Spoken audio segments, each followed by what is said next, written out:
Assalamualaikum warahmatullahi wabarakatuh.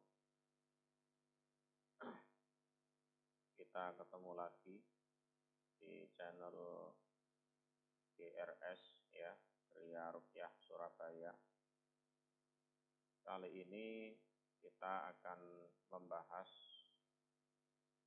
suatu pertanyaan yang berkaitan dengan ruh, nafas, dan jasad. Ya, ruh, nafas, dan jasad. Dan untuk menjawab pertanyaan tersebut, kita akan mengambil suatu hadis yang ada di kitab Sahih Bukhari, tepatnya di Kitabu Bad'il Khalqi, di bab Dzikril Malaikah. Ya, Dzikril Malaikah.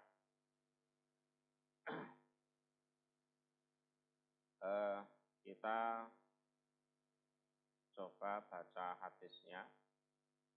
Haddatsana Al-Hasan ibnu Ar-Rabi', haddatsana Abul Ahwas Anil A'mas an Zaid bin Wahbin qol.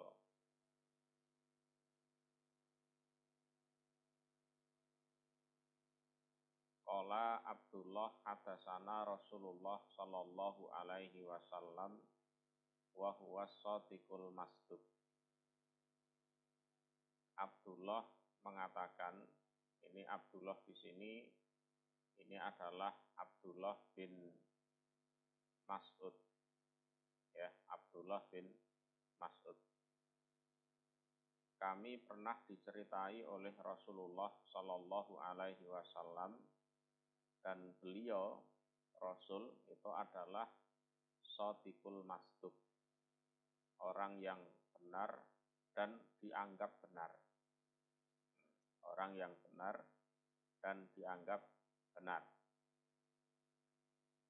Qala inna ahadakum yujma'u khalquhu fi batni ummi arba'ina yauman.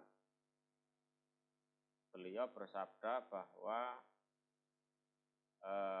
salah satu di antara kalian itu penciptaannya dikumpulkan di perut ibunya selama 40 hari.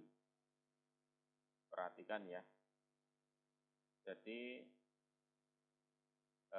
seseorang itu sebelum ada di rahim ibunya, dia berada di tulang sulbi bapaknya. Seperti dijelaskan di Juz Amma, Bainas sulbi wat taroib. Jadi bertempat di tulang sulbi bapaknya, kemudian berpindah ke rahim ibunya dalam bentuk sperma. Ya, dalam bentuk sperma itu selama 40 hari. Jadi arba'ina yauman. Jadi perhatikan ya, 40 hari. Tsumma yakunu alaqatan misla dzalik. Kemudian sperma itu berubah menjadi apa? Menjadi segumpal darah juga dalam tempo 40 hari. Ya, dalam tempo 40 hari. Tsumma yakunu mudghatan misla dzalik. Lalu berubah menjadi segumpal daging, itu juga dalam tempo 40 hari. Jadi sperma 40, kemudian segumpal darah 40 hari, segumpal daging juga 40 hari. Berarti jumlahnya 120 hari. 120 hari itu kurang lebih berapa? 120 hari berarti 4 bulan. Ya, 4 bulan ya. Cuman di sini perlu diperhatikan bahwa konteks hadis ini diringkas. Ya, konteks hadis ini diringkas. Yang versi lengkapnya ini bisa dilihat di surat Al-Mu'minun. Ya, surat Al-Mu'minun. Surat Al-Mu'minun ayat 13 dan 14. Nah, ini versi lengkapnya. Jadi, tsumma khalaqnahu nutfatan fi qararin makin. Jadi kami ciptakan manusia dalam bentuk sperma. Sesuai hadis tadi ya, selama 40 hari. Kemudian ini berada di qararin makin. Qararin makin ini ya rahim ibunya itu. Tsumma khalaqnan nutfata alaqatan. Kemudian sperma itu kami ubah menjadi segumpal darah. Ya, segumpal darah. Itu juga butuh waktu 40 hari. Berarti sudah 80 hari ya. Fa khalaqnal alaqata mudghah. Kemudian segumpal darah kami ubah menjadi segumpal daging. Ini 40 hari juga ya. Berarti sudah 120. Nah, ini yang tidak ada di hadis. Fa khalaqnal mudghata idhoma. Kemudian segumpal daging kami ubah menjadi tulang. Nah, ini tahapan keempat atau fase keempat. Jadi menjadi tulang. Berarti ini sudah 160 hari. Kemudian berikutnya fakasaunal idhoma lahma. Kemudian kami bungkus tulang tersebut menjadi daging. Berarti pas 200 hari. Ya, 200 hari ini kalau dijadikan bulan berarti 200 dibagi 30. Ya, 200 dibagi 30. Jadi 6 bulan setengah ya, 6 bulan setengah. Jadi kalau kita kembali ke hadis yang tadi, ini kan diringkas hanya sampai mudghah. Tapi kalau dilihat dari surat Al-Mu'minun, itu selepas mudghah ada proses tulang, kemudian tulang dibungkus dengan daging. Nah, jadi begini, seandainya ada pertanyaan, terutama bagi ibu-ibu hamil itu ya, ibu-ibu hamil itu kandungan 3 bulan atau 4 bulan itu sudah ada gerakan. Sudah ada gerakan ya. Sudah nendang-nendang katanya kan seperti itu. Nah, walaupun sudah ada gerakan, tetap saja itu belum ditiupkan ruh. Perhatikan, belum ditiupkan ruh.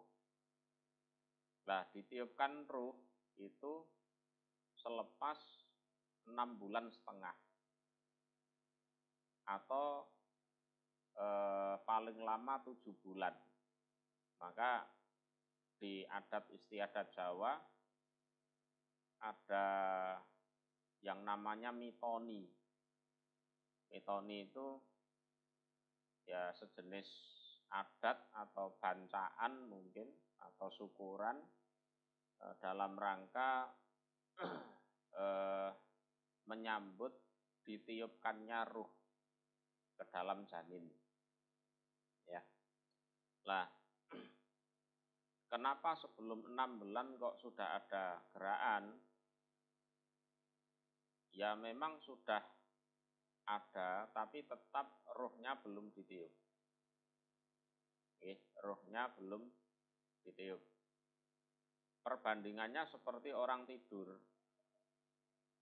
Seperti orang tidur, ya kita kalau tidur itu, kita tetap bernafas, detak jantung kita ya bekerja, darah kita juga mengalir, kita juga bergerak, kadang ngorok juga, ya.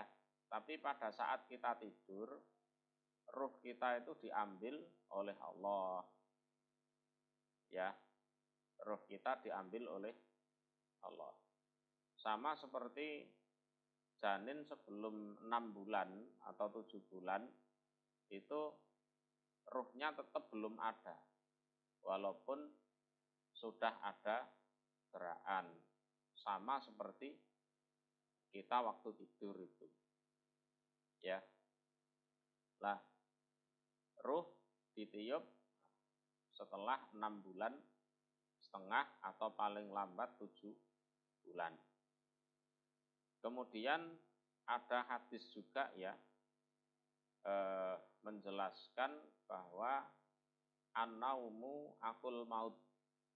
Jadi tidur itu adalah saudara dari kematian. Ya, tidur adalah saudara dari kematian. Di sini supaya dipahami dulu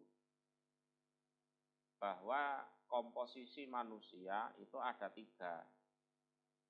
Pertama adalah ruh, yang kedua adalah nafas, yang ketiga adalah jasad. Yang ketiga adalah jasad. Untuk masalah ruh, ini dijelaskan di Al-Quran, yas'alunaka anir ruh. Jadi orang-orang itu pernah bertanya kepada Nabi Muhammad tentang ruh.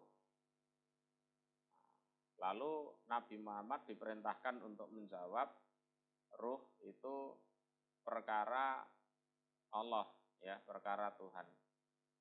Jadi kalian tidak diberi pengetahuan tentang ruh kecuali hanya sedikit. Nah, ruh ini tidak mati, ya, cuma dicabut gitu saja. Ya. Lah, yang mati itu apa? Yang mati itu adalah nafas. Sesuai dalilnya, kullu nafsin dha'iqatul maut.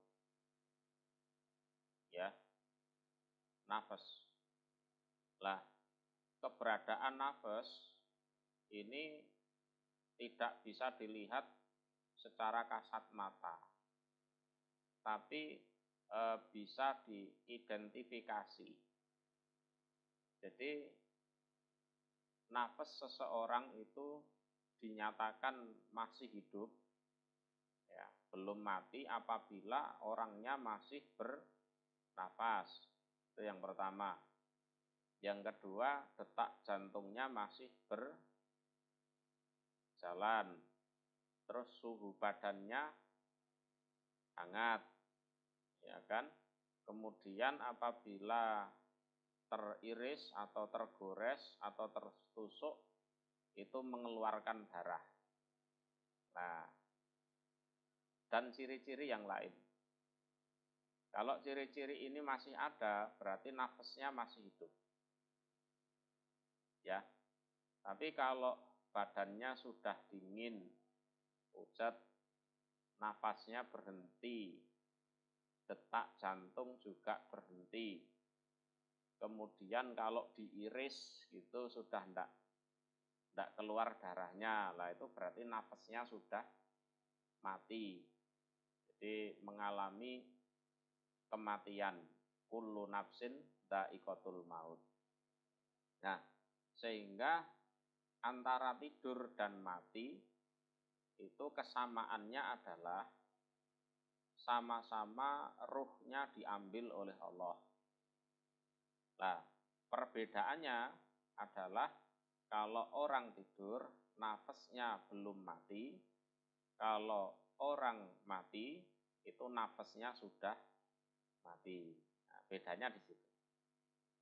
Lah, pada saat nafas sudah mati, kullu nafsin dha'iqatul maut, lah berpengaruh ke jasad. Itu ya. Nah, maka diistilahkan an-naumu akhul maut. Ya. Tidur adalah saudara dari kematian. Bukan sama dengan kematian, tapi hanya saudara kematian. Jadi ada sisi persamaan, yaitu sama-sama ruhnya diambil. Ada sisi perbedaan. Kalau orang tidur, nafasnya masih ada. Kalau orang mati, nafasnya sudah mati. Gitu ya. Nah, orang tidur itu masih bisa bergerak, bernapas, dan lain sebagainya. Sama seperti janin sebelum 6 bulan. Ya, sebelum 6 bulan. Nah, janin sebelum 6 bulan itu komposisinya baru 2, yaitu ada jasad dan nafas saja. Jadi ada jasad dan nafas itu saja. Ruh tetap belum ditiup. Ya, ruh tetap belum ditiup. Ya, itu. Kemudian di sini tertulis tsumma yab'asullah malakan fayu'maru bi arba'i kalimatin. Ya. Kemudian diutuslah, saya ulang ya, tsumma yab'asullahu malakan fayu'maru bi arba'i kalimatin. Kemudian Allah mengutus seorang malaikat yang mana dia diperintah untuk 4 kalimat. Wa yuqalu lahu uktub amalahu wa rizqahu wa ajalahu wa sakiyun au sa'idun. Dia diperintah membawa 4 kalimat, tulislah amalnya, rizkinya, ajalnya. Yang keempat adalah dia sebagai orang yang celaka atau orang yang beruntung. Nah, kemudian di sini tsumma yunfakhu fihi ruh. Barulah di situ ditiup yang namanya ruh. Ya, kalau ruh ini sudah tidak perlu dibahas, sudah dijelaskan di surat Bani Israil, yas'alunaka anir ruh. Ya, mereka bertanya tentang ruh dan Rasulullah ya diperintahkan untuk menjawab bahwa ruh adalah perkara dari Allah dan kalian tidak diberi ilmu tentang ruh kecuali hanya sedikit. Gitu ya. Nah, untuk video kali ini mungkin akan kita cukupkan sekian dulu. Dan kelanjutannya kita akan membahas tentang penentuan hukum yang menjadi konsekuensi dari ini semua, ya. Termasuk boleh tidak kita menuduh zina seorang wanita yang baru menikah 6 bulan lalu melahirkan anak. Ya kan? Jadi dari konsekuensi pengertian yang saya sebutkan tadi, itu kan sebelum 6 bulan kan belum ada ruhnya. Hanya jasad, hanya nafas, ruhnya belum ada. Ditiup kan baru 6 bulan setengah atau sampai 7 bulan. Itu baru ditiup ruh, ya kan?